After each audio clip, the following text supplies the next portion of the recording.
ठीक है, आज शुरू करते हैं आर एच इनकॉम्पेबिलिटी। ठीक है, पहले पढ़ा है कभी क्या होता है?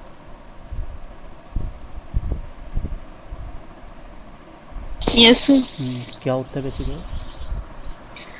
सर, जब मदर जो है वो अगर RH नेगेटिव उसका ब्लड ग्रुप है। हेलो। हाँ हाँ, आ रही आवाज़, बताइए।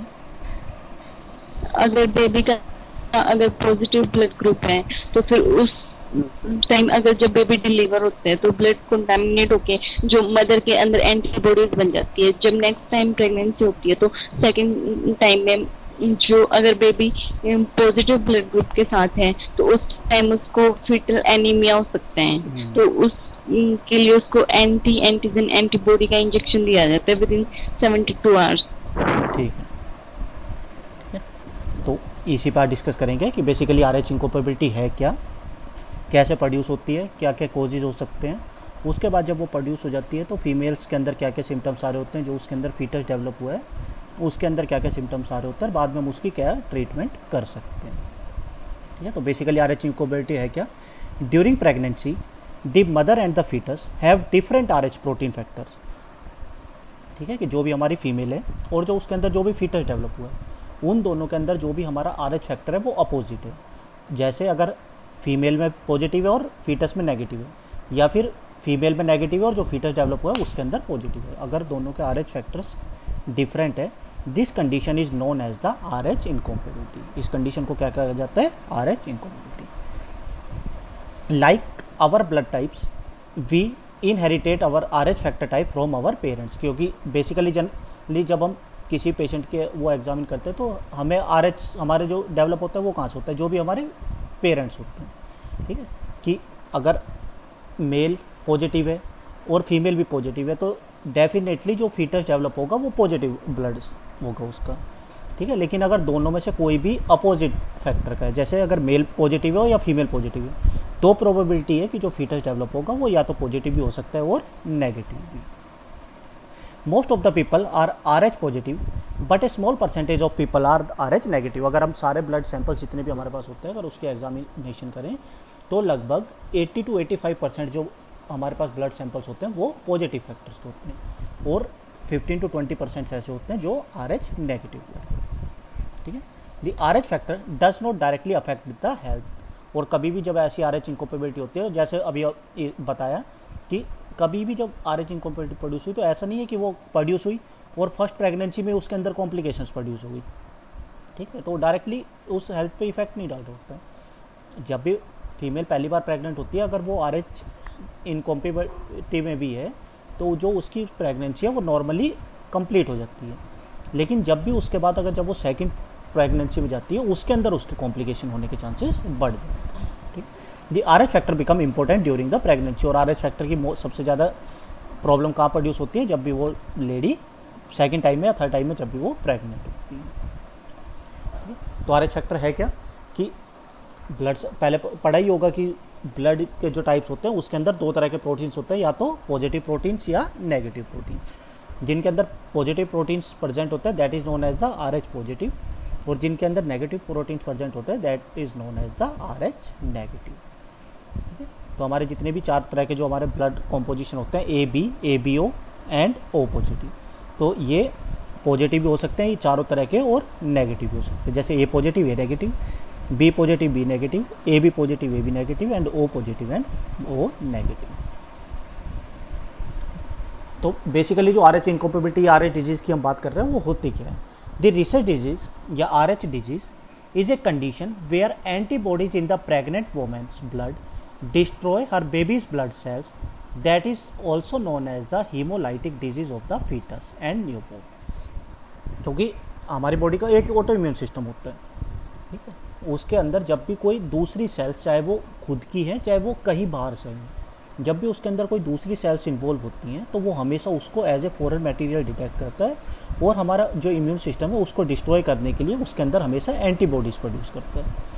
तो वही सेम कंडीशन इसके अंदर प्रोड्यूस होती है कि मान लो फीमेल है, पॉजिटिव ब्लड है, उसके अंदर जो पॉजिटिव प्रोटीन्स है वो प्रेजेंट है, लेकिन जो फीटस हमारे उसके एम्ब्रियो में डेवलप हुआ वो फीटस कैसा था? नेगेटिव। तो नेगेटिव होने की वजह से जो फीमेल का जो मैटरनल सिस्टम है वो उसको as a foreign material detect करेगा, और डिटेक्ट करने के बाद जब भी वो नेगेटिव एंटीजन्स उसकी बॉडी में पहुंचेंगे वो उसके अगेंस्ट एंटीबॉडीज बनानी प्रोड्यूस कर देते हैं। लेकिन जब हमने बात करी थी प्लेसेंटा फॉर्मेशन की, तो प्लेसेंटा में बताया गया था कि जब भी प्लेसेंटा का काम क्या होता है कि वो काम करता है एज ए बैरियर, कि वो फीमेल और जो फीटस है दोनों के ब्लड को एक्सचेंज करने का काम करता है, लेकिन कभी भी उन दोनों ब्लड को एक दूसरे के साथ डायरेक्टली कॉन्टैक्ट में नहीं आने देता। तो यही वजह होती है कि जब भी फीमेल पहली बार प्रेग्नेंट हुई फीटस के अंदर नेगेटिव ब्लड बना, फीमेल के अंदर पॉजिटिव ब्लड था, दोनों एक दूसरे के साथ है, लेकिन एक्सचेंज ना होने की वजह से ना फीमेल का ब्लड उसके साथ रिएक्ट कर रहा है ना फीटस का ब्लड उसके साथ रिएक्ट कर रहा है। लेकिन जब प्लेसेंटा की डिटैचमेंट होती है तो डिटैचमेंट होने के साथ जो बैरियर्स होता है वो बैरियर ख़त्म हो जाता है। ख़त्म होने के बाद जो हमारा फीटस है, फीटस का ब्लड डायरेक्टली जाके मैटरनल बॉडी में इन्वॉल्व होता है, और जब वो इन्वॉल्व होता है उसके बाद वहाँ पे एंटीबॉडीज़ प्रोड्यूस होते हैं। इसीलिए जब भी ड्यूरिंग सेकेंड टाइम जब फीमेल प्रेग्नेंट होती है तो क्योंकि उसके इम्यून सिस्टम में तो वो एंटीजन पहले से प्रेजेंट है, बॉडी उसको डिटेक्ट कर चुकी है, फॉरेन मटेरियल उसके अगेंस्ट एंटीबॉडी बना चुकी है।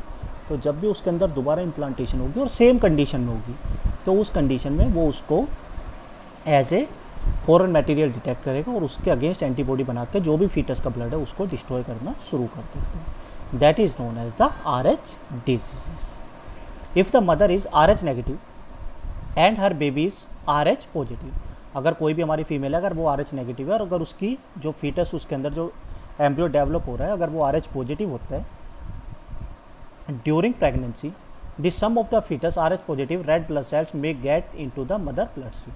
तो उसके बाद जो फीटस है, फीटस की कुछ जो ब्लड सेल्स है वो मैटरनल स्ट्रीम से जाते हुए मैटरनल ब्लड में इन्वॉल्व होते हैं, और ब्लड में इन्वॉल्व होने के बाद वो उसके अगेंस्ट एंटीबॉडीज़ को प्रोड्यूस करना शुरू कर देती है।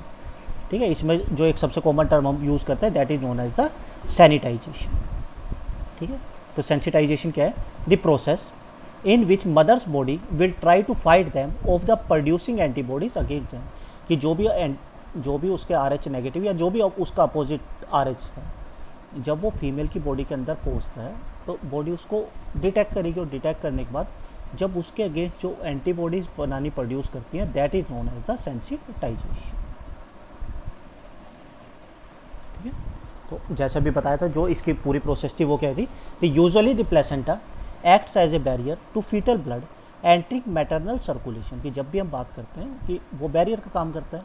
और इधर देखो राइट साइड में जो फीटस का ब्लड है अपोजिट है मदर के में, जैसे हम मानते हैं कि जो रेड सेल्स है वो पॉजिटिव फैक्टर्स की हैं, जो वाइट सेल्स है वो नेगेटिव फैक्टर्स की हैं। तो दोनों का ब्लड है, बीच में प्लेसेंटल बैरियर है। तो प्लेसेंटल बैरियर ना उसके नेगेटिव फैक्टर्स को इधर आने दे रहा है, ना जो भी हमारा फीटस का पॉजिटिव फैक्टर्स है उसको मैटरनल ब्लड में इन्वॉल्व होने दे रहा है। But some time during the pregnancy और द बर्थ, की जब भी हम उसकी लेबर को प्रोड्यूस करते हैं या उसकी प्रेगनेंसी प्रोड्यूस हो रही होती है उस टाइम क्या होता है? The feto maternal haemorrhage can occur, और उसकी वजह से क्या होता है? जो प्लेसेंटल बैरियर है, प्लेसेंटल बैरियर टूटने की वजह से जो पॉजिटिव सेल्स हैं और नेगेटिव सेल्स हैं वो डायरेक्टली एक दूसरे के कांटेक्ट में आके वहाँ पे रिएक्शन को प्रोड्यूस करती हैं।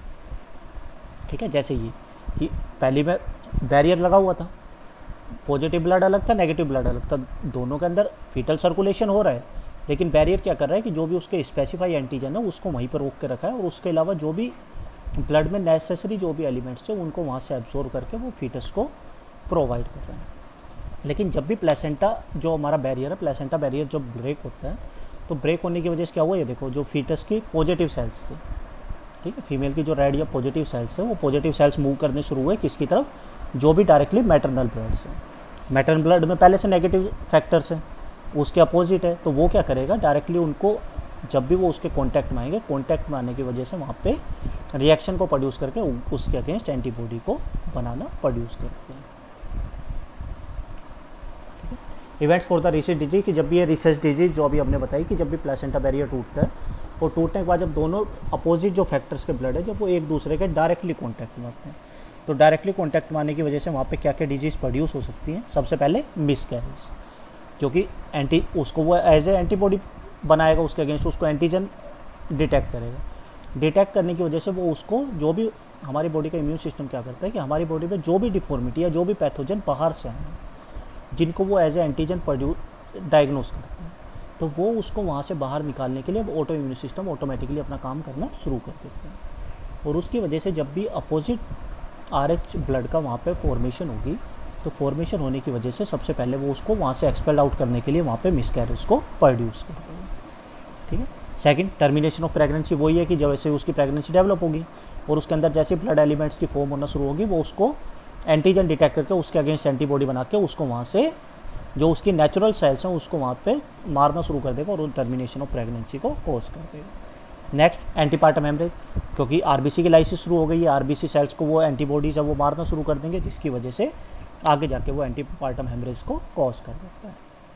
नेक्स्ट, इन्वेसिव पेरेंटल टेस्टिंग या एमिनोसेंटिसिस, कोडोसेंटिसिस एक्सेट्रा, जो भी जैसे जब भी वो उसके अंदर रिएक्ट करेंगे तो रिएक्ट करने की वजह से वो डायरेक्टली जो भी हमारा एमनियोटिक फ्लूइड बना है या जो अम्बलाइकल कोड की फॉर्मेशन हो रही है, उन सब की जो भी नॉर्मल डेवलपमेंट है वो उसको इम्पेयर करके उसके अंदर डिफॉर्मिटी को प्रोड्यूस कर सकते हैं। नेक्स्ट, डिलीवरी की प्री मैच्योर डिलीवरीज की बात कर सकते हैं कि इसमें कि जब भी RH इनकॉम्पेबिलिटी होती है तो उस कंडीशन में प्री मैच्योर डिलीवरी होने के चांसेस बहुत ज़्यादा होते हैं। ठीक है। और नेक्स्ट, एक्टोपिक प्रेगनेंसी, जैसे ये इसमें बताया गया डायग्राम में कि दो अलग अलग फैक्टर्स के इन्वॉल्व हैं, female RH negative, male RH positive.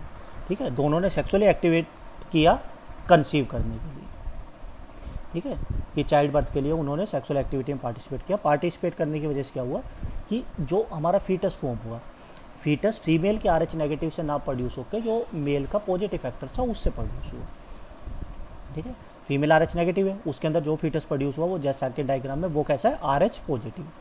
लेकिन अभी जैसे बताया कि कभी भी जब प्लेसेंटल बैरियर किसी भी डिफॉर्मिटी की वजह से या अगर पहली प्रेगनेंसी में अगर वो डिफॉर्म नहीं भी होता है, तो जब भी हम उसकी डिलीवरी करवाने जाते हैं या उसका लेबर प्रोड्यूस करने जाते हैं, तो उस कंडीशन में जब वहाँ से प्लेसेंटा की डिटैचमेंट हो रही होती है, तो उस कंडीशन में जो ब्लड है वो डायरेक्टली उसके एक दूसरे के कॉन्टैक्ट में आके, जब 4 डायग्राम में दिखाया कि फीमेल के अंदर नेगेटिव फैक्टर भी इन्वॉल्व है और जो फीटस जब वहाँ से प्लेसेंटल बैरियर टूट गया तो उसके बाद वहाँ पे उसमें पॉजिटिव ब्लड्स की भी डायरेक्ट इन्वॉल्वमेंट हो जाती है।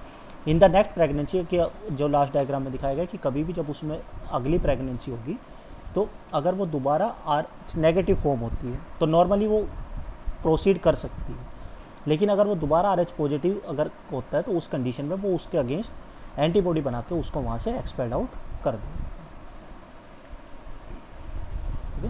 उसके बाद नेक्स्ट पैथोफिजियोलॉजी की ये जो भी प्रोसेस है इसके अंदर क्या क्या पार्ट्स इन्वॉल्व होते हैं और उसके बाद इसके अंदर जो इसकी नॉर्मल पैथोफिजियोलॉजी है वो क्या है। The progression of the RH factor sanitization कैसे प्रोड्यूस होता है, the RH negative mothers and the RH positive baby blood mix. अभी जो हमने पहले डायग्राम में बताया कि क्या होता है कि कोई भी अपोजिट जो हमारे RH फैक्टर्स है वो दोनों ब्लड एक दूसरे से डायरेक्टली कॉन्टैक्ट में आ जाते हैं। This can occur with the previous pregnancy, miscarriage और with the bleeding during the pregnancy. और ये किस किस कंडीशन में हो सकता है कि या तो फीमेल एक बार पहले प्रेग्नेंट हुई थी और उसके बाद हमने उसका नॉर्मल लेबर किया था और लेबर करने के बाद जो प्रेगनेंसी थी वो सक्सेसफुल रही, लेकिन जब भी वहाँ से प्लेसेंटा डिटैचमेंट होगी तो ब्लड उसके अंदर सर्कुलेट करेगा। ठीक है। तो प्रीवियस प्रेगनेंसी की वजह से हो सकता है। इसके अलावा कि वहाँ पे किसी भी तरह की प्रेगनेंसी होती है, प्रेगनेंसी होने के ड्यूरेशन में, जैसे हमने कल भी बात करी थी कि उसको किसी भी तरह के मिसकैरेज या अबॉर्शन प्रोड्यूस होगा, तो जब भी वहाँ पे अबॉर्शन कोज होगा तो प्लेसेंटा की डिटैचमेंट तो उसमें भी होगी। जो भी हम वहाँ से जो भी प्लेसेंटा अम्बलाइकल कोड की फॉर्मेशन हुई है हम उसको वहाँ से एस्पिरेट या इवैक्यूएट करके बाहर निकालते हैं। उस कंडीशन में भी जो फीटस का ब्लड है वो डायरेक्टली मैटरनल कॉन्टैक्ट्स में आ जाता है। And last, bleeding during the pregnancy. अगर उसको प्रेगनेंसी के दौरान फीमेल को किसी भी उसमें एक्सेसिव अगर ब्लीडिंग हो रही है तो उस कंडीशन में भी जो फीटस का ब्लड है वो डायरेक्टली मैटरनल ब्लड के कॉन्टैक्ट में आ सकता है। ठीक है। तो कोई भी कारण हुआ जिसकी वजह से जो भी हमारा फीटस था जो अपोजिट फैक्टर के साथ इन्वॉल्व था वो दोनों ब्लड एक दूसरे के डायरेक्टली कॉन्टैक्ट में आ गए, किसी भी कारण से, कोई भी कारण हो सकता है। ठीक है। जो भी ऊपर बताया कि इनमें से कोई भी कारण हो सकता है, उसकी वजह से वो डायरेक्टली कॉन्टैक्ट में आ गए। उसके बाद क्या हुआ, the maternal mother's antibody are form, क्योंकि जो भी हमारा मैटरनल ब्लड था उसने उसको एज ए एंटीजन डिटेक्ट किया और डिटेक्ट करने के बाद उसके अगेंस्ट एंटीबॉडी को बनाना प्रोड्यूस किया। Antibodies that are recognise RH protein as foreign and formed by the mother, कि जो भी हमारा फीटस था, फीटस का जो भी हमारे एंटीजन उसके बॉडी में पहुंचे तो बॉडी ने उसको क्या किया, as a foreign material detect किया और डिटेक्ट करने के बाद उसके अगेंस्ट एंटीबॉडीज को बनाना प्रोड्यूस किया। But there are not enough antibodies to cause significant harm to the baby's red blood cells. ठीक है। लेकिन अगर अब पहली प्रेगनेंसी की बात करें तो पहली प्रेगनेंसी में भी सेम यही कंडीशन होती है कि एंटीजन तो उसकी बॉडी में जा रहे हैं, फीमेल उसके अगेंस्ट एंटीबॉडी भी बना रही है, लेकिन वो एंटीबॉडीज़ की क्वांटिटी इतनी ज़्यादा नहीं होती है कि जो हमारा फीटस है वो फीटस को किसी भी तरह की फिजिकल या जो उसकी डेवलपमेंट में उसमें डिफॉर्मिटी प्रोड्यूस कर सकें। But mother's antibody enter baby's blood and attack a large amount of the antibody. लेकिन धीरे धीरे अगर जैसे फर्स्ट प्रेगनेंसी में उसमें एंटीबॉडीज़ प्रोड्यूस होगी, उसके बाद अगर फीमेल दोबारा वहाँ पे उसमें अगर प्रेग्नेंट होती है तो प्रेग्नेंट होने के बाद जो एंटीबॉडीज़ की अमाउंट है वो, क्योंकि बॉडी का इम्यून सिस्टम तो लगातार काम कर रहा है, उसके अगेंस्ट एंटीबॉडी प्रोड्यूस करे जा रहा है, क्योंकि ब्लड तो फीमेल के अंदर अटैच हो ही गया था ना अपोजिट फैक्टर का। तो जो एंटीबॉडीज उसके अंदर लगातार प्रोड्यूस हो जा रही हैं, उसके बाद जब भी फीमेल जो अगर सेकेंड टाइम कंसीव करती है और वो अपोजिट फैक्टर है, तो बॉडी क्या करेगी, उसके अगेंस्ट जो भी लार्जर अमाउंट ऑफ एंटीबॉडीज़ उसके अंदर प्रोड्यूस हुई है वो डायरेक्टली वहाँ से उसको ट्रांसफ़र करेगी जो भी हमारा फीटस ब्लड है उसके अंदर। ठीक है, तो फीटस ब्लड में उसके एंटर होने के बाद they are attach to the red blood cells of the foetus. जो भी फीटस की आरबीसी होती हैं वो डायरेक्टली उस पर जाकर अटैच करेंगे और अटैच करने के बाद identify them as a foreign due to the RH protein, कि उसके अंदर अपोजिट RH प्रोटीन होने की वजह से वो उसको as a foreign material detect करेंगे। The immune system attack and the destroy the red blood cells. और इसके बाद वो क्या करेंगे कि जो भी हमारी फीटस की जो भी ब्लड सेल्स आरबीसी की फॉर्मेशन हुई है वो उसको डिस्ट्रॉय करना, या आरबीसी की लाइसिस वहाँ पे स्टार्ट करके वहाँ पे उसको अबॉर्शन या जो RH इनकॉम्पेबिलिटी इंड्यू अबॉर्शंस होते हैं उसके अंदर उसको प्रोड्यूस कर दें। कोई डाउट इतने में?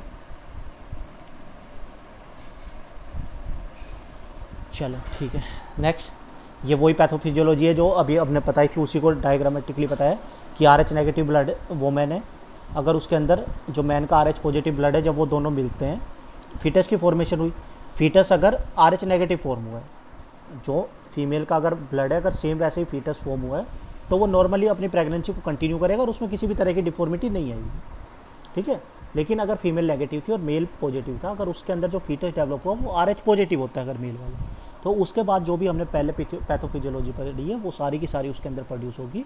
बॉडी उसको एंटीजन डिटेक्ट करेगी और डिटेक्ट करने के बाद उसमें हीमोलाइसिस जैसी कंडीशन या लाइसिस ऑफ द आरबीसी को कोज करके वहाँ पे डिफॉर्मिटी को प्रोड्यूस करेगी। और उसके बाद नेक्स्ट कॉजेज कि जो भी हमारी RH इनकॉम्पेबिलिटी हुई है और इसके बाद जो भी हमारे सिम्टम प्रोड्यूस हुए वो सिम्टम किस वजह से प्रोड्यूस हुए।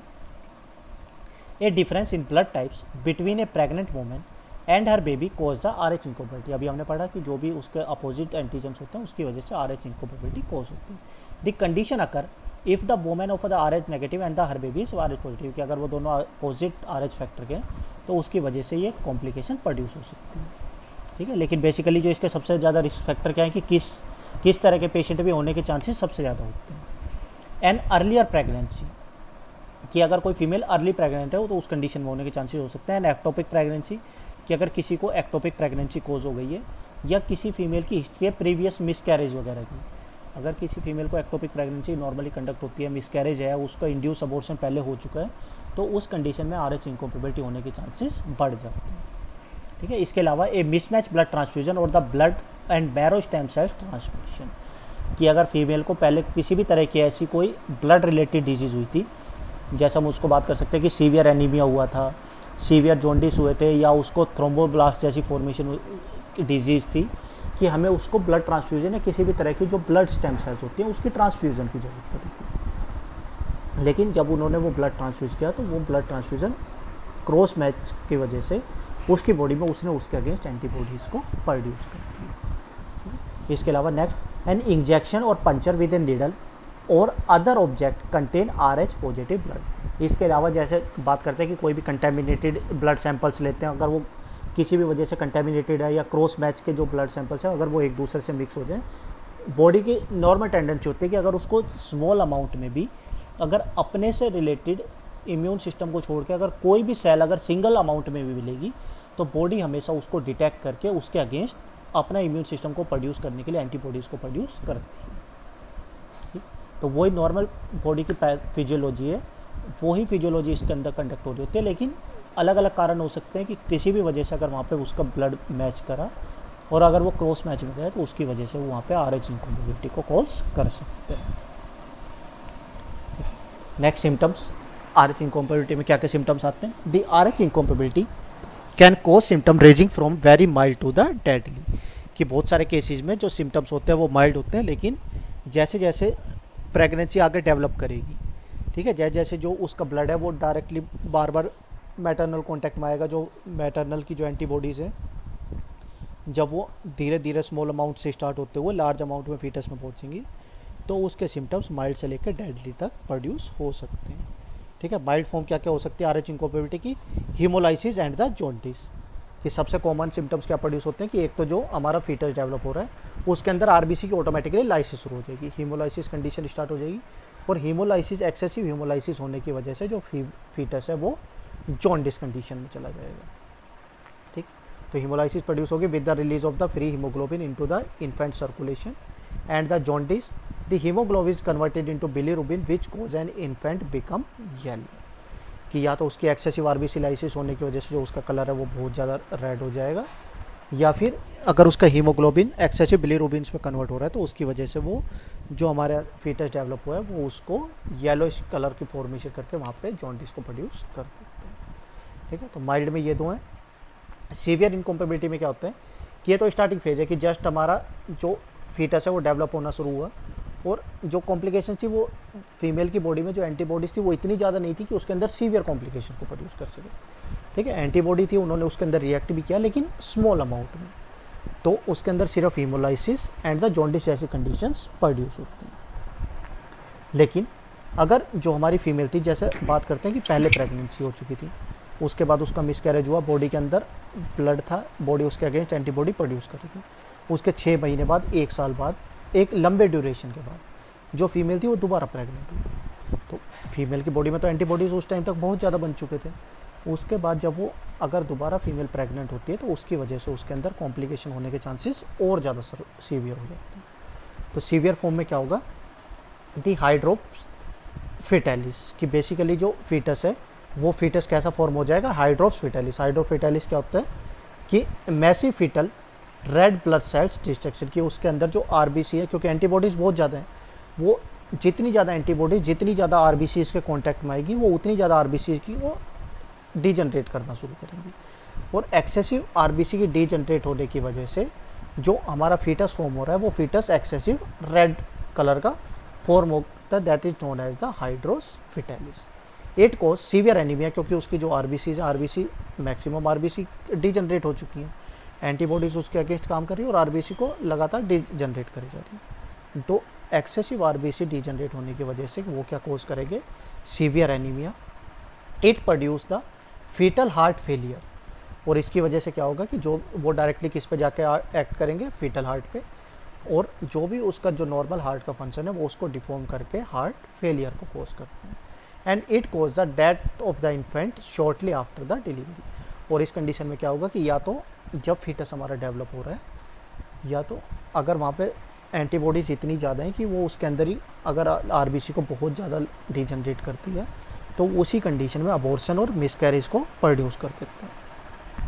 लेकिन अगर वो उस कंडीशन में अगर उस पर रिएक्ट ना कर पाए, अगर उतना ज़्यादा एंटीबॉडीज उस पर एक्ट ना करें, तो उसके बाद क्या होगा कि अगर जैसे ही अब बच्चा डिलीवर होगा, डिलीवर होने के बाद ही उसकी बॉडी में आरबीसी के तो है नहीं, उसकी वजह से क्या होगा कि वो डायरेक्टली जब भी एनवायरनमेंट के कांटेक्ट में आएगा, एनवायरनमेंट के कांटेक्ट में आते ही उसके अंदर जो भी एक्सेसिव सीवियर एनीमिया है उसकी वजह से फीटस का हार्ट फेलियर होगा, और जैसे ही फीटस नॉर्मली डिलीवर होगा, डिलीवर होने के साथ ही उसकी नॉर्मल डेथ प्रोड्यूस हो जाती है। कोई डाउट इसमें?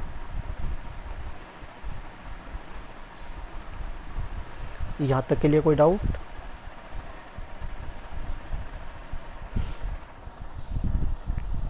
चलो ठीक है, नेक्स्ट। इसके अलावा कुछ एसोसिएटेड सिम्टम्स होते हैं, ये तो मेनली 2 सिम्टम्स हमने बता दिए कि अगर मेजर है तो हीमोलाइसिस और जॉन्डिस कोज होगा, अगर मेजर है तो हाइड्रोफिस फिटेलिस उसको कोज करेगा। लेकिन इसके साथ कुछ एसोसिएटेड सिम्टम्स भी होते हैं जो फीटस के अंदर प्रोड्यूस हो सकते हैं। वो क्या क्या है? सबसे पहले टोटल बॉडी स्वेलिंग, कि जो फीटस है, फीटस की टोटल बॉडी अपने आप ही धीरे धीरे आरबीसी की लाइसिस होने की वजह से जो बॉडी है वो परफोरेट करना शुरू करती है और पूरी बॉडी के अंदर स्वेलिंग आ जाती है। ठीक है, नेक्स्ट रेस्पिरेटरी डिस्ट्रेस, कि अगर इस कॉम्पेबिलिटी के बाद भी कि उसके अंदर कॉम्प्लिकेशन भी प्रोड्यूस हुए, माइल्ड थे, सीवियर थे, किसी भी कंडीशन में थे, लेकिन उसके बाद भी अगर इन सभी कंडीशंस के बाद भी अगर जो फीटस सर्वाइव कर जाता है, तो सर्वाइव करने के बाद जब भी वो डिलीवर होगा तो डिलीवर होने के साथ ही उसमें रेस्पिरेटरी डिस्ट्रेस की कंडीशन प्रोड्यूस हो जाती है। नेक्स्ट सर्कुलेटरी कोलैप्स, जो उसका ब्लड सर्कुलेशन सिस्टम है वो डायरेक्टली इम्पेयर्ड होगा और इम्पेयर्ड होने के बाद वो सर्कुलेटरी कोलैप्स को कॉज करेगा। नेक्स्ट कैटरैक्ट्स को कॉज कर सकता है the neurological syndrome extremely jaundice condition की, जो उसका जॉन्डिस है वो बहुत ही ज़्यादा सीवियर कंडीशन में प्रोड्यूस हो जाएगा। It occurs several days after the delivery and is characterize initially by the, कि जो भी इसका न्यूरोलॉजिकल सिंड्रोम है एक्सेसिव जॉन्डिस की वजह से, क्योंकि अगर बाल रोग में पढ़ा हो तो बाल रोग में बताया जाता है कि नॉर्मली जब भी फीटस डिलीवर होता है, फीटस डिलीवर होने के बाद उसको नियोनेटल जॉन्डिस ऑटोमेटिकली प्रोड्यूस हो जाता है। पढ़ा है ये पहले नियोनेटल जॉन्डिस पढ़ा? Yes sir. Yes sir. कि जब भी फीटस डिलीवर होता है, फीटस डिलीवर होने के साथ ही जब उस डायरेक्टली एनवायरनमेंट के कांटेक्ट में आता है, उसका ब्लड सर्कुलेटरी सिस्टम पूरा काम करना शुरू करता है, रेस्पिरेटरी सिस्टम उसके काम करना शुरू करते हैं, उस वजह से उसके बॉडी में कुछ नॉर्मल फिजियोलॉजिकल चेंजेस आने की वजह से नॉर्मल नियोनेटल जॉन्डिस प्रोड्यूस हो जाता है।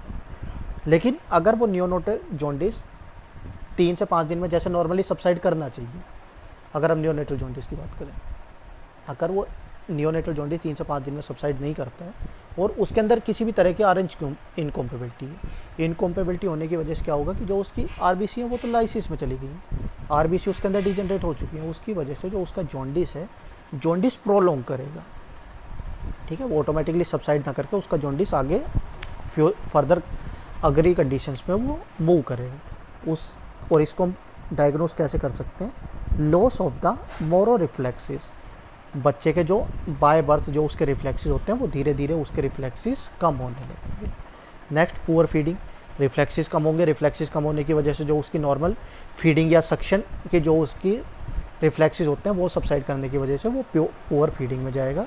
एंड डिक्रीज एक्टिविटी, जब उसके लोकोमोटर नर्वस सिस्टम काम नहीं कर रहा है, जो उसके रिफ्लेक्सेस है वो काम नहीं कर रहे हैं, तो उसकी वजह से क्या होगा कि जो उसकी नॉर्मल एक्टिविटीज़ है वो धीरे धीरे डिक्रीज करना शुरू करेंगे। एट लास्ट इट में lead to the death of the child immediately after the birth. और इसके बाद सेम वही कंडीशन प्रोड्यूस होती है कि धीरे धीरे जैसे उसके सिम्टम्स और ज़्यादा आगे बढ़ते रहते हैं तो अल्टीमेटली वो लास्ट में जाके क्या कोज करेंगे? डेथ ऑफ द फीटस, कि जो भी बेबी डिलीवर हुआ है वो अल्टीमेटली डेथ ही प्रोड्यूस कर। ठीक है, तो जो भी आरएच इनकॉम्पेबिलिटी है इसको हम डायग्नोस कैसे कर सकते हैं, क्या क्या क्राइटेरिया है जिसको एग्जामिन करके हम देख सकते हैं कि जो फीटस है वो आरएच इनकॉम्पेबिलिटी है। तो सबसे पहले एमसीए डॉपलर का यूज़ कर सकते हैं, सेल फ्री डीएनए स्ट्रक्चर को एग्जामिन करके हम उसमें देख सकते हैं, कैलोर टेस्ट कर सकते हैं, अमीनोसेंटेसिस या फिर लेलीग्राफ का यूज़ कर सकते हैं, या फिर डायरेक्ट कॉम टेस्ट का यूज़ कर सकते हैं। और इन सब में से जो सबसे ज़्यादा कॉमनली हम प्रैक्टिस में यूज़ करते हैं that is a direct Coombs test. ठीक है, इसमें दोनों ब्लड सैंपल्स को लिया जाता है, दोनों ब्लड सैंपल्स को निकाल के उसको एग्जामिन करके हम उसमें ईजिली डायग्नोस कर सकते हैं कि जो दोनों के ब्लड सैंपल्स हैं वो सेम आरएच फैक्टर के हैं या फिर अपोजिट फैक्टर्स के हैं। ठीक, तो क्या क्या कर सकते हैं जो अभी जैसे बताया, तो सबसे पहले स्क्रीनिंग टेस्ट कि कोई भी हमारे पास जब फीमेल आई, the ABO and the RH factors at the first perinatal visit at the 28 week, कि जब भी वो 28 वीक के बाद जब हमारे पास किसी भी विजिट के लिए आते हैं, जो अभी डायग्नोसिस ऑफ प्रेगनेंसी में पढ़ा था या फिर उसमें पढ़ाया था कि जो फीमेल की अलग अलग टाइम पे जो उसकी विजिट्स होनी चाहिए मैटरनल हेल्थ में। ठीक, तो जब भी वो 28 वीक के बाद हमारे पास आती है, जब उसके जो फीटस है वो पूरी तरह डेवलप हो चुका है और जो उसके ब्लड्स हैं वो उसके अंदर डेवलप होना शुरू हो गए, तो उस कंडीशन में हमें उसका ब्लड ग्रुप और आरएच फैक्टर्स को एग्जामिन करना है। नेक्स्ट पोस्टमार्टम ब्लीडिंग, अगर उसमें किसी भी तरह की ब्लीडिंग है तो उसको एग्जामिन करके हम आरएच फैक्टर पता कर सकते हैं। नेक्स्ट एंटीपार्टम ब्लीडिंग और before giving the any immunoglobulin, कि कोई भी हमें उसको किसी भी तरह का हार्मोनल इंजेक्शन देने से पहले अगर उसमें किसी भी तरह की एंटीपार्टम ब्लीडिंग है तो उसको भी एग्जामिन करके हम उसमें उसके आरएच फैक्टर्स को डिटेक्ट कर सकते हैं। नेक्स्ट नियोनेटल ब्लड्स और द आरएच और एबीओ ब्लड ग्रुप्स, कि जो भी हमारा फीटस उसके एम्ब्रियो के अंदर डेवलप हो रहा है उसके ब्लड सैंपल्स को लेके उसका ब्लड ग्रुप और उसके आरएच फैक्टर्स को हम उसके अंदर डायग्नोस कर सकते हैं। ठीक, और जो भी बताया कि सबसे ज़्यादा कॉमनली हम कौन सा यूज़ करते हैं, जो भी हमारा कॉम टेस्ट होता है। कॉम टेस्ट दो तरह से प्रोड्यूस होता है, इनडायरेक्ट एंड द डायरेक्ट। तो इनडायरेक्ट कॉम्स हम कैसे एग्जामिन करते हैं, mix RH positive cells with the maternal serum, कि कोई भी जो हमारे पास RH ब्लड ग्रुप है, फीमेल का हमने सैंपल लिया, सैंपल लेने के बाद जो भी हमारे पास RH ब्लड ग्रुप सेल्स था उसको मैटरनल सीरम के साथ मिक्स किया। मिक्स करने के बाद anti RH negative will be adhere, उसके बाद उसमें थोड़ी सी अमाउंट में RH नेगेटिव जो हमारा ब्लड है उसके अंदर इंट्रोड्यूस किया। RBC then wash and suspended in the Coombs serum, उसके बाद जो भी उसकी, क्योंकि दो अलग अलग जब हम उसमें RH पॉजिटिव पहले मिलाया था, उसके बाद जब हम उसमें स्मॉल अमाउंट में RH नेगेटिव मिलाएंगे तो जो उसके दोनों सेल्स है वो एक दूसरे से रिएक्ट करके उसके अंदर एक दूसरे की डीजनरेशन करेंगे। तो डीजनरेशन करने के बाद RBC को हम वॉश कर देंगे और जो भी हमारे पास सॉल्यूशन बचा है उसको कॉम सीरम में हम सस्पेंड करके रखेंगे। The RBC coated with AB with the agglutinin, और उसके बाद जो हमारे पास सैंपल बचता है उसको हम एग्जामिन करके इसको डिटेक्ट कर सकते हैं कि जो भी उसका ब्लड सैंपल था वो RH पॉजिटिव था या फिर RH नेगेटिव था। ठीक है, ये तो था इनडायरेक्ट मेथड कि हमने सिंपल ब्लड का सैंपल लिया फीमेल का, उसमें से जो भी हमारी WBC थी RBC थी उनको अलग कर दिया। अलग करने के बाद जो हमारे पास खाली सीरम बचा, उस सीरम में हम आर्टिफिशियली अपनी तरफ से मिला के उसकी रिएक्शन को एग्जामिन करके हम उसमें इनडायरेक्ट मेथड से हम उसको एग्जामिन करते हैं। दूसरा direct method, mix infants RBC with the Coombs serum, कि हमने डायरेक्टली प्लेसेंटा से या फिर जो हमारा फीटस था, फीटस से हमने डायरेक्टली ब्लड का सैंपल निकाला, फीटस के किसी भी ऑर्गन से हमने डायरेक्टली, या फिर प्लेसेंटा में जहाँ फीटल पार्ट होता है वहाँ से हमने उसमें सिरिंज को इंट्रोड्यूस किया, और इंट्रोड्यूस करने के बाद उसकी RBC को वहाँ से निकाला, और निकालने के बाद जो भी हमने सैंपल लिया उसको डायरेक्टली कॉम जो सीरम्स होता है उसके अंदर इंट्रोड्यूस कर दिया। The maternal blood group present if the cells agglutinin, अगर उसके अंदर वहाँ पे एग्लूटिन की फॉर्मेशन हो, that is known as the, कि जो उसका ब्लड ग्रुप है वो सेम मैटरनल वाला है। ठीक है, जो कि उसके अंदर जो भी मैटरनल सेल्स है अगर वो सेम उसके अंदर प्रेजेंट है तो वो एग्लूटिनेशन फॉर्म करेगा, और अगर वो एग्लूटिनेशन फॉर्म नहीं करता है दैट इज नोन एज कि वो जो उसका RH फैक्टर है, जो उसका जो ब्लड ग्रुप है वो फीमेल के अपोजिट है। ठीक है, जैसे हमने ये इसमें बताया कि एक सैंपल लिया, उसके बाद उसमें हमने एंटीजन को मिलाया, अगर वो एग्लूटिनेशन फॉर्म करता है तो वो सेम फीमेल वाला है, अगर वो एग्लूटिनेशन फॉर्म नहीं करता है तो जो उसके अंदर RH फैक्टर है वो फीमेल के जस्ट अपोजिट है। ठीक है, इसके अलावा कुछ हम अल्ट्रासाउंड पैरामीटर को एग्जामिन कर सकते हैं कि उसकी जो नॉर्मल डेवलपमेंट हो, ये नॉर्मल डेवलपमेंट में हम अल्ट्रासाउंड्स में देख के भी एग्जामिन कर सकते हैं कि उसमें जो भी हमने RH इनकॉम्पेटिबिलिटी के सिम्टम्स पढ़े हैं अभी, कि जब भी हम अल्ट्रासाउंड करते हैं कि उसमें किसी भी तरह के कोई RH इनकॉम्पेटिबिलिटी के सिम्टम्स है या नहीं है, उसको भी एग्जामिन करके हम उसमें डायग्नोस कर सकते हैं। ठीक है, तो नॉन रिलायबल पैरामीटर्स क्या हो सकते हैं कि ये नॉन रिलायबल का मतलब है कि ये उस RH इनकॉम्पेटिबिलिटी से रिलेट कर भी सकते हैं और नहीं भी कर सकते, क्योंकि जो भी ये सिम्टम्स प्रोड्यूस हो रहे हैं ये जरूरी नहीं है कि सिर्फ RH इनकॉम्पेटिबिलिटी की वजह से प्रोड्यूस हो। ठीक है, जब हम ये सिम्टम पढ़ेंगे तो समझ में आएगा कि ये ही सारे सिम्टम्स हमने बहुत सारी जब प्लेसेंटल डिफॉर्मिटीज़ पढ़ी थी, अम्बलाइकल कोड डिफॉर्मिटीज़ पढ़ी थी, एमनियोटिक सैक डिफॉर्मिटीज़ पढ़ी थी, तो ये सारी कंडीशंस हम वहाँ पहले पढ़ चुके हैं, तो ये उनकी वजह से भी प्रोड्यूस हो सकते हैं, ना कि डायरेक्टली RH इनकॉम्पेटिबिलिटी की वजह से।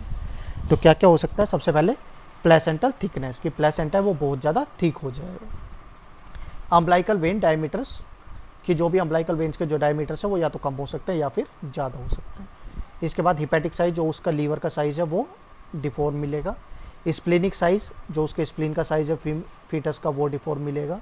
पॉलीहाइड्रो अमीनोस, की उसके अंदर जो एमनियंस है वो बहुत ज़्यादा हाई परफॉर्म में मिलेंगे। ठीक है, पॉलीहाइड्रो एमनियंस मिलेंगे। Visualisation of the wall of the foetus bowel from the small amount intra abdominal fluid may be first sign of impending hydrops, कि जब भी हम उसको एग्जामिन करते हैं तो एग्जामिन करने के जो हमारा फीटल बाउल है उसके अंदर हमें स्मॉल अमाउंट में फ्री फ्लूइड मिलेगा। ठीक है, जैसे असाइटिस में फ्री फ्लूइड होता है उस तरह का सिंपल उसका एक्स्ट्रा अमाउंट में एब्डोमिनल फ्लूइड मिलेगा, जिसकी वजह से हम उसको डायग्नोस कर सकते हैं कि जो ये धीरे धीरे किस कंडीशन की तरफ प्रोड्यूस कर रहा है, जो हाइड्रोफिटालिस, जो अभी पहले बताया था कि एक्सेसिव RBC की लाइसिस होने की वजह से जो फीटस है वो हाइड्रोफिटालिस को कोज कर सकता है।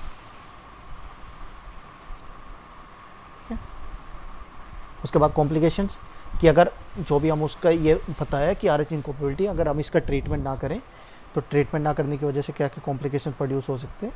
तो ड्यूरिंग प्रेगनेंसी माइल्ड एनीमिया, और जॉन्डिस, अभी जैसे बताया कि पहले सिम्टम्स में बात करी कि अगर उसकी जो एंटीबॉडीज है वो इतनी ज़्यादा अमाउंट में नहीं है कि वहाँ पे सीवियर कंडीशंस को प्रोड्यूस कर सकें, तो उसकी वजह से वो वहाँ पे माइल्ड एनीमिया और जॉन्डिस को प्रोड्यूस करेंगे। इसके अलावा severe anaemia with enlargement of the liver spleen, और इसके बाद अगर फिर भी उसके ट्रीटमेंट को हम नहीं करते हैं तो वो धीरे धीरे जो एनीमिया है वो सीवियर होने लगता है। और ये नॉर्मल प्रोसेस है। अभी जब हम नॉर्मल, अगर हम जो हमारा नॉर्मल अडल्ट होते हैं या नॉर्मल मैच्योर्स होते हैं उसके अंदर भी अगर हम एनीमिया की बात करें तो अगर हम एनीमिया का ट्रीटमेंट ना करें तो वो धीरे धीरे बाद में लीवर एनलार्जमेंट और स्प्लीन एनलार्जमेंट को प्रोड्यूस करने लगते हैं।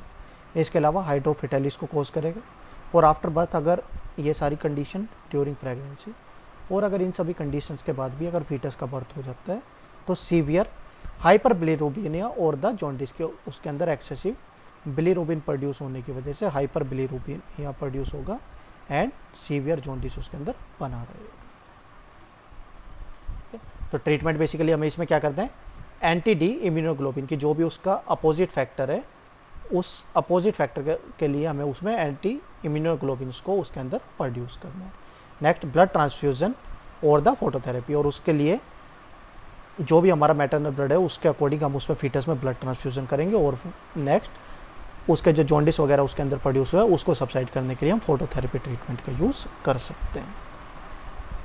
ठीक है, तो जो हमें एंटी इम्यूनोग्लोबिन प्रोड्यूस करना है या फीटल सर्कुलेशन करना है वो कैसे करना है, into the umbilical when at the point of the code insertion, कि अम्बलाइकल कोड वेन में जहाँ पे कोड इंसर्ट करती है, ठीक है, जहाँ पे जो हमारा फीटस का अम्बलाइकल है जहाँ पे जस्ट उसमें जाके अम्बलाइकल कोड इंसर्ट करती है, उस पॉइंट को हमें यूएसजी में डिटेक्ट करके सेम उसी पॉइंट पे इंजेक्शन को इंट्रोड्यूस करके उसके अंदर अम्बलाइकल वेन से ब्लड या एंटी इम्यूनोग्लोबिन्स को उसके अंदर इंट्रोड्यूस करना है। ठीक है, इसके अलावा दूसरी क्या कर सकते हैं, इनटू इंट्राहिपैटिक वेन, इसके अलावा जो उसकी लीवर से को उसके अटैच करने वाली जो इंट्राहिपैटिक वेन्स है उसके अंदर इंट्रोड्यूस कर सकते हैं, पेरिटोनियल कैविटी के अंदर इंट्रोड्यूस कर सकते हैं, और डायरेक्टली फीटल हार्ट को उसको डायग्नोस करके डायरेक्टली फीटल हार्ट में भी हम उसमें एंटी इम्यूनोग्लोबिन्स को प्रोड्यूस कर सकते हैं। ठीक है, तो अम्बलाइकल वेन में कर सकते हैं, इंट्राहिपैटिक वेन में, पेरिटोनियल कैविटी में, या फिर फीटल हार्ट में हमें उसमें एंटी इम्यूनोग्लोबिन्स को इंट्रोड्यूस करना है। ठीक है, ब्लड ट्रांसफ्यूजन कैसे करते हैं, RH negative, the cross match of with maternal sample, कि जो भी हमारा मैटरनल सैंपल से जो भी हमारा फीमेल का जो ब्लड है उसके साथ उसको क्रॉस मैच करके जो भी उसके फीमेल वाला ब्लड है हमें उसके अंदर इंट्रोड्यूस करना है। The white cells duplicate and the irritative, उसके अंदर जो भी हमारी WBCs होती हैं उसको वहाँ से निकाल के जो खाली हमारी RBC और सीरम्स होते हैं, बेसिकली RBC और सीरम को उसके अंदर इंट्रोड्यूस किया जाता है। ठीक है, and scream for the infection including CF, और उसके बाद अगर उसमें किसी भी तरह के इन्फेक्शन होने के चांसेस है तो उसको डायग्नोस करना है। इसके अलावा कुछ प्रोफाइलेटिक वैक्सीन है कि अगर हमें पहले से डाउट है कि फीमेल हमारे पास पहले से आई थी और हमें पता है कि अगर ये फीमेल कभी भी दोबारा प्रेग्नेंट होने वाली है तो इसमें RH इनकम्पेबिलिटी होने के चांसेस बने रहेंगे, तो उस कंडीशन को पहले से रोकने के लिए हम उसमें कुछ प्रोफाइलेटिक वैक्सीनेशन का पहले से यूज़ कर सकते हैं। ये क्या करने हैं, ड्यूरिंग एवरी प्रेगनेंसी, कि अगर हमें पता है कि कोई फीमेल के अंदर इस तरह के एंटीबॉडीज़ पहले से प्रोड्यूस हैं तो फीमेल जब भी प्रेग्नेंट होने वाली है तो उस कंडीशन में हर प्रेगनेंसी में हमें उसे प्रोफाइलेटिक वैक्सीनेशन का यूज़ करना है। आफ्टर ए मिसकैरेज और अबॉर्शन, अगर उसमें किसी भी तरह की मिसकैरेज और अबॉर्शन हो गया तो भी हमें उसमें देना है। After parental test such as the amniocentesis और द क्रोनिक विलाई बायोप्सी, और उसके अलावा अगर हमें वहाँ पे किसी भी तरह की क्रोनिक विलाई बायोप्सी या एमिनोसेंटेसिस जैसी कंडीशंस में अगर उसको एग्जामिन करने के लिए अगर बाहर से एक्सटर्नली कोई भी ब्लड सैंपल उसके अंदर इंट्रोड्यूस किया या वहाँ से ब्लड सैंपल निकाल रहा है जेनेटिक कैविटी से, तो उस कंडीशन में हमें प्रोफाइलेटिक वैक्सीनेशन का यूज़ करना है। After injury to the abdomen during the pregnancy, और अगर उसको प्रेगनेंसी के दौरान किसी भी तरह की अगर एब्डोमिनल इंजरी हो गई तो उस कंडीशन में भी हमें प्रोफाइलेटिक वैक्सीनेशन को उसके अंदर इंट्रोड्यूस करना है। ठीक है, कोई डाउट इसमें?